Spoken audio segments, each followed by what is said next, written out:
Hello, right, come in now. We start with the obvious, which is that I've mislaid my comb. But sure, look it's not the worst thing in the world to happen to anyone. Now, you'll be waiting for this, I know you will. It's one of the most exciting things that has happened to me and probably to all of you in years, probably. And that is, of course, the new 2% Balderol gel. I mean, I'd heard rumours, like we all had, that they were going to go from 1% and double it to 2%. But like, and I hoped a little bit, but I didn't dare really attach myself to that hope. Anyway, so there I was in the chemist during the week and I said, and can I have the Balderol gel? And the man goes, do you want the 1% or the new fabulous 2%?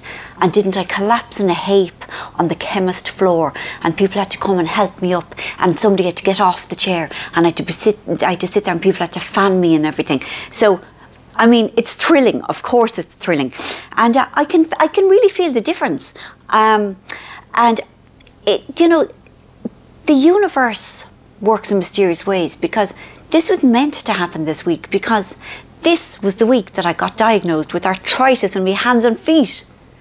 Do you know what I mean? It's fabulous. Yes, okay, so I might seem to be a little bit, what's the word?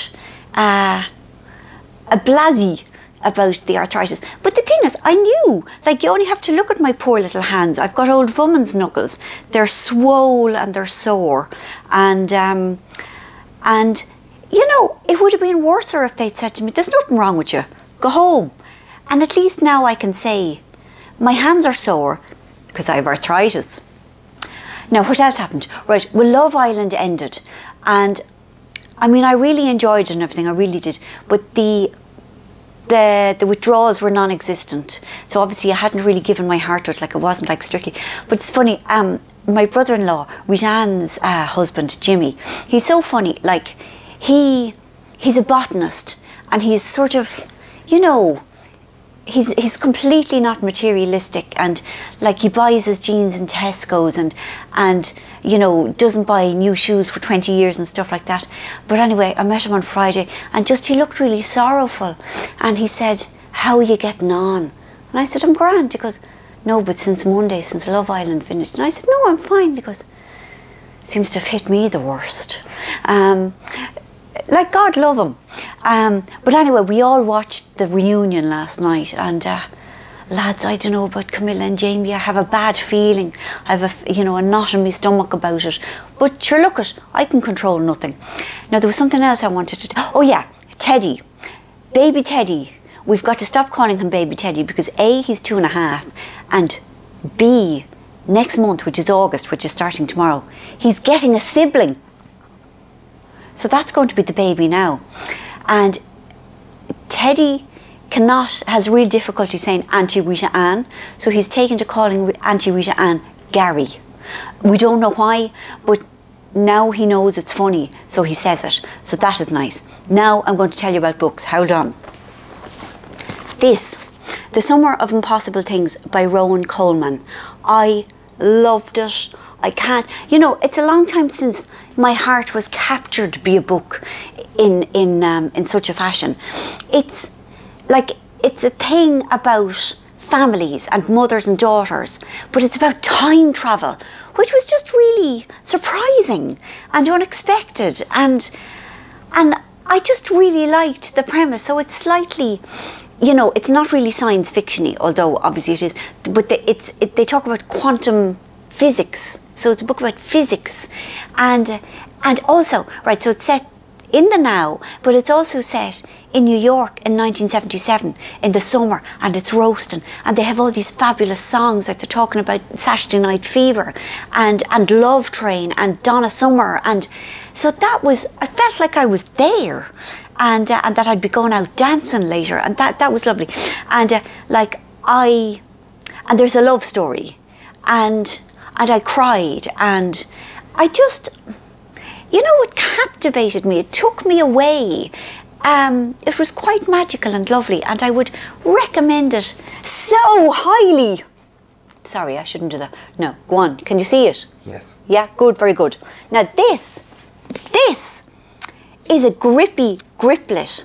It is called Friend Request, and it is from Laura Marshall. It's her first novel, and it's, you know, it's this, oh God, it's very recognisable, it's very now, and but also it's flashing back 25 years to teenage girls in school, and oh my God, it conjures up, you know, that awful bitchiness and like the whole pecking order, you know, the hierarchy that I suppose operates in any group of people, but is so much harder, I think, when you're a teenager and you feel this is your whole world, and that if you don't find your place in that world, that your life is over. You know, it's different when you're my age, when you're nearly 54, and you think, it's okay, I have other options, I have other choices, you know, feck them. So it conjures up that, even though the woman who's writing it is in her 40s now, and it flashes back and forward to that. And there are sort of two twists, like there's one good twist, and then very, very near the end, there's another fabulous twist that you didn't see coming, well, that I didn't see coming. And I enjoyed it I read it in one go. Like with both these books, I stayed up very late to finish them. And that's a sign, I think, of an enjoyable book. Now, what else can I tell you? I've been working like a dog since I got back. That's okay. This is how it is for the minute. And I am definitely going to Manchester, Newcastle and Glasgow. No, he's shaking his head. It's Edinburgh, isn't it? They've changed it to Edinburgh. I'm sorry, Glasgow people. But hooray, Edinburgh people. Thank you for wanting me. Unless this is a trap. Yeah, you see, I've been watching Game of Thrones, so I'm thinking of trappiness.